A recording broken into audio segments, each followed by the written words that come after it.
Okay, I know I was down the other day whenever I put the video up about the Browns' first round choices.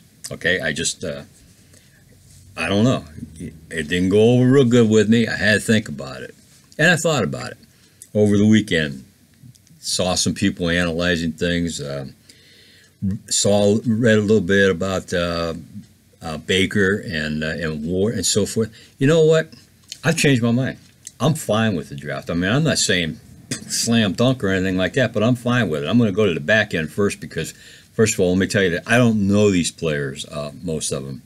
I don't watch college football, so I don't know them. But except for Nick Chubb. My grandson and I watched, we turned on the Oklahoma-Georgia game because we wanted to see what all the big deal was about Baker Mayfield. And what we saw was we were watching, we're like, who's that guy over there at Georgia? As we watched Chubb knock people around and run through the line, and I'm like, I wonder if this guy is draftable this year. I wonder if he's coming out. So I really, really like that pick. I really like that pick. I never was on the Barkley bandwagon because I just felt like they need somebody that knocked people over and so forth. Barkley's probably going to turn out to be really good, and that's fine. And he probably fits real well with the Giants. But I think Chubb fits in really well, especially with Hyde in the backfield and with Johnson back there. They got a good backfield all of a sudden. They got a good backfield. So let's go back to the first round. Mayfield, first of all. I was hearing about the possibility of them drafting him. I didn't really. I was in Allen's court, shakily, because he did have a lot of problems as far as completing passes, and I felt like if he sat in the back, he could pick that up as he went along. But could he or not? I don't know. If they would have picked Allen, I would have been happy. I was a little bit worried about Darnold because of all his interceptions and everything. And I guess he blew it on the whiteboard and everything too, okay? So I guess that was part of the reason that he was dropped out of consideration. But when I started looking at everything else, I'm like, watch some of the guys that analyze the draft and everything else were changing their mind over the weekend. And they were like, you know what? Browns might have done pretty good getting Mayfield. I'm not betting against the guy, okay?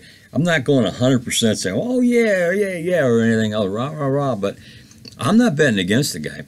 The guy's proved everybody wrong along the way. He doesn't seem like he has in his DNA the possibility of failure. I'm tired of hearing the Manziel, even without being behind Baker or anything else. The Manziel things, it's ridiculous. Baker Mayfield, first of all, loves the game of football, and he's going to know more about the playbook in the first 2 or 3 days that he studies it than Manziel knew the whole time he was with Cleveland. There's a big difference right there. Even the off-field stuff and everything. A lot of it's not really off the field. The cop thing, running for the cop thing, you can't excuse that. There's no way you can excuse it. But grabbing the crotch, jamming the flag down, those things were over, and he says so. He says the same thing. They're over the top. But do you not draft a guy because of that? Because I don't think that's true. And I don't think some of the other stuff is that overly bad. I'm fine with it. I'm fine with Mayfield. He probably is the most accurate player coming out. And again, I'm not betting against the guy. I don't think it's in his DNA to fail. So I'm good with that. Now, then I was disappointed because they didn't pick up Chubb. But it made sense when you started thinking about it. I remember a few times last year when they brought Peppers up, and they had some nice blitzes going on and everything, and they got to the quarterback right away, and boom, the ball was gone because there was nobody covering downfield. Nobody could cover. Nobody could cover. I mean, come on. As Browns fans, we watched all year long wide receivers wide open. Antonio Brown, Green, and then even guys that were lesser were getting wide open. So the Browns needed to be able to put a cornerback back there he's a press cover and everything. Okay, he'll press the receiver, meaning he'll press him, he'll stay with him as you know during the play and so forth.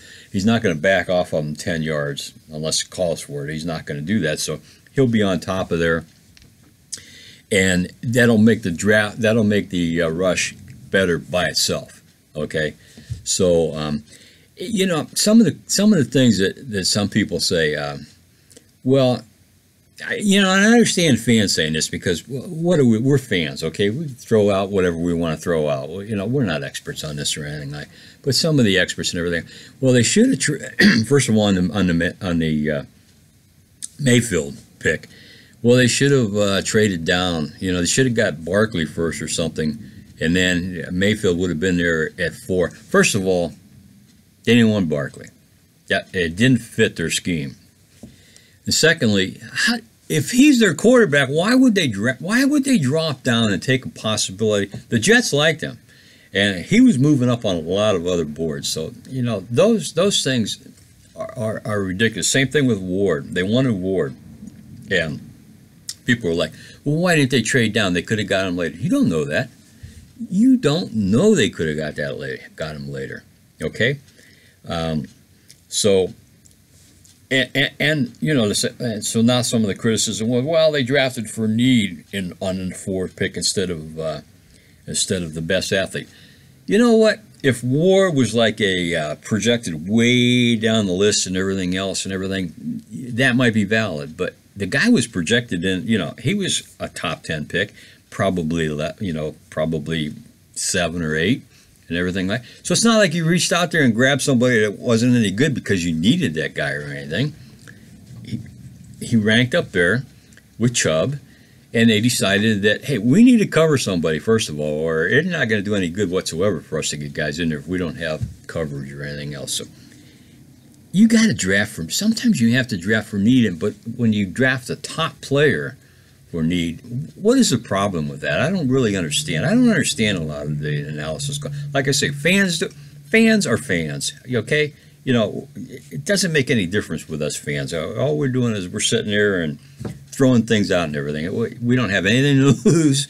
You know, if a player that we don't want turns out to be really, really good, we're going to forget about it and everything. Yeah, I was in his corner all the time and everything, and vice versa. Somebody really, really wanted. How many fans you going to find around right now that really, really wanted Manziel drafted or Quinn or anything like that, or wanted him or one of them coming in whenever we were actually winning ball games and wanted him to take the place of the quarterback that was winning the ball games? You probably won't find a whole lot of people that are going to admit that they were right now and everything. So you know, that's us fans.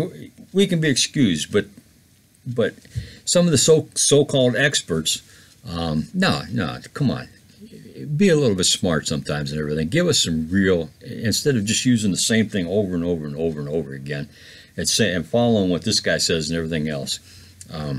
So you know, again, I'm fine now. I'm fine. I think it was a decent draft. Callaway, I'm not happy about that. Mainly because of the sexual assault, and I understand that was dropped, but I read a couple things about that, so I'm not really happy about that pick or anything, but that's fine. Going back though, again, I don't know most of the guys. I don't know any of the guys at the bottom of the thing after the first round, other than Chubb, and I'm really happy with that pick. I have no problem with Mayfield anymore. I'm happy. I'm ready to see him go. Hopefully. The Browns don't screw it up and throw him right out there. Hopefully, they actually follow their plan and they let Taylor play. Now, if Taylor starts out, you need to give him, I think, 4-5 solid games. And if he's playing good and the Browns are scoring points, then why would you take him out? Why would you bring Mayfield in? Now, if he's going out there and he's terrible and he's stinking up the field or whatever, that might be a different thing and everything. But hopefully they don't play him at all this year, or maybe they mix him in a little bit here and there after he learns the game, you know, halfway through the year or whatever. So hopefully they start out and they don't change their mind. And and he doesn't come out and start or anything else. So, okay. So anyway, I wanted to put that out. I don't know how many more videos. I'm probably not going to do any more videos right now. I'm not sure.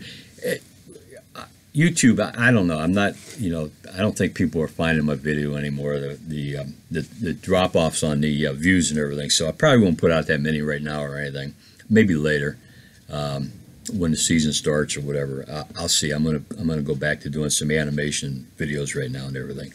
But I wanted to get that out there. That hey, I changed my mind. I'm happy with the draft right now. How does it play out and everything like that? Who knows how it plays out? But kudos to John Dorsey for doing what he felt he needed to do and not listening to all the racket around and everything else and not listening to the fans and saying, "Oh, you draft this guy," and not listening to the so-called experts and saying, "Oh, well, I'd like to have this guy, but maybe I should get this guy because everybody says I should." Kudos to him for sticking to his gun and then walking out and explaining the reason why he drafted the way he did. So, hey, go Browns.